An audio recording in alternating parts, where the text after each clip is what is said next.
Have you ever met someone who just shrugs when you ask about their birthday plans? Or maybe you're that person, the one who sees their birthday as just another Tuesday. It can be puzzling, right? In a world filled with birthday parties, cakes, and social media shoutouts, why do some people treat their special day like any other? Today, we're diving deep into the fascinating psychology behind this. It's not always about being a party pooper. Often, there are much deeper reasons at play. Let's start with a concept that might sound a bit heavy, but it's crucial for understanding this mindset. Learned helplessness. Imagine a child, year after year, hoping for a special celebration. Maybe their family was too busy, or perhaps they simply didn't make a fuss. The child's excitement goes unnoticed, their hopes are quietly dashed. After several years of this, a pattern forms. The anticipation turns into disappointment, which eventually fades into indifference. They learn, subconsciously, that expecting anything special only leads to letdown. So, to protect themselves from that familiar sting of disappointment, they stop expecting. They convince themselves, and eventually truly believe, that it just doesn't matter. It's a defense mechanism. By lowering their expectations to zero, they can't be hurt. This isn't a conscious choice to be gloomy.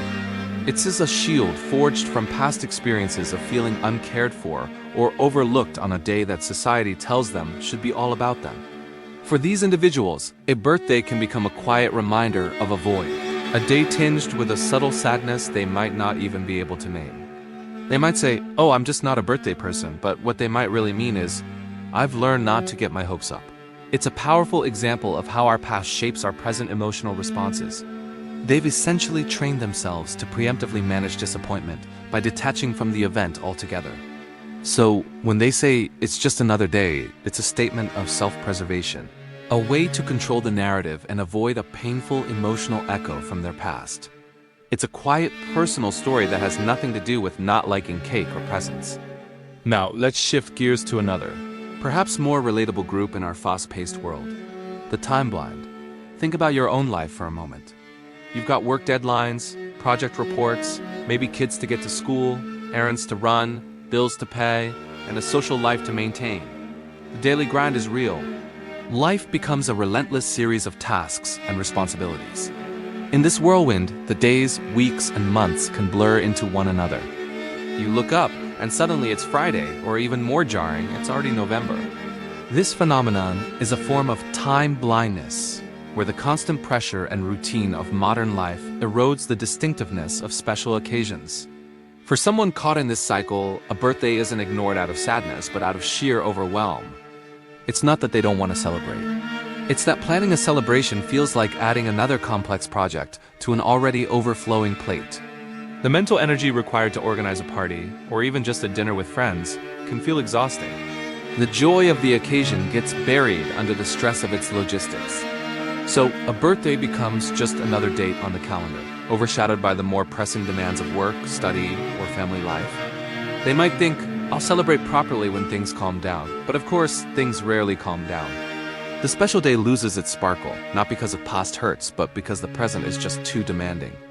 It's a casualty of the hustle culture, where even our own milestones can feel like an inconvenience rather than a celebration.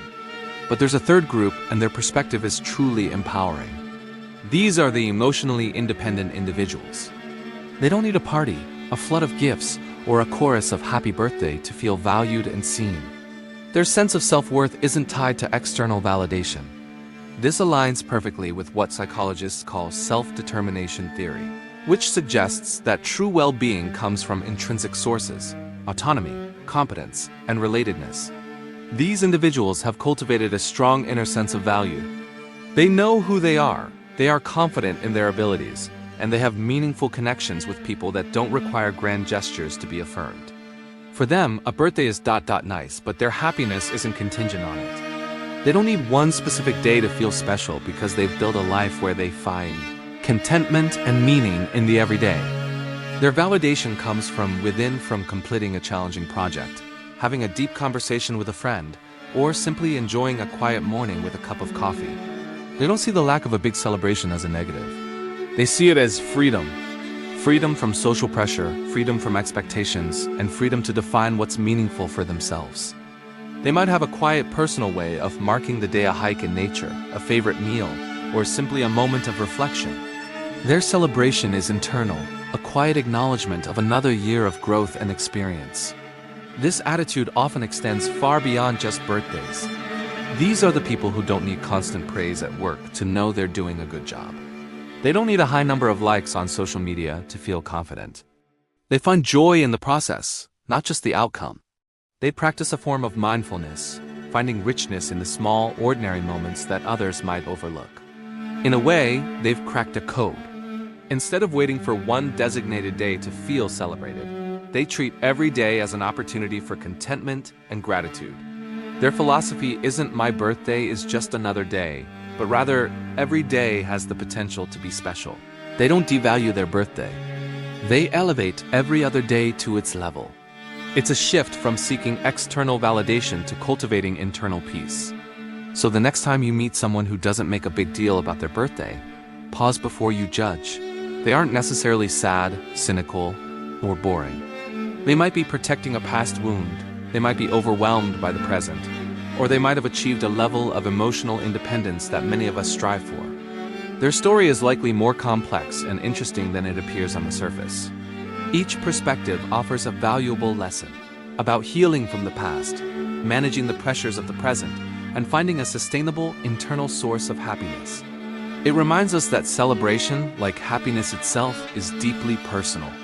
There's no right or wrong way to mark the passing of another year. What do you think? Are you a big birthday celebrator, or do you see it as just another day? I'd love to hear your thoughts and experiences in the comments below. Let's get a conversation going. And if you found this exploration of human psychology interesting, please consider giving this video a thumbs up and subscribing to the channel for more deep dives into why we are the way we are. Thanks for watching, and I'll see you in the next one. Hit subscribe and start your next level.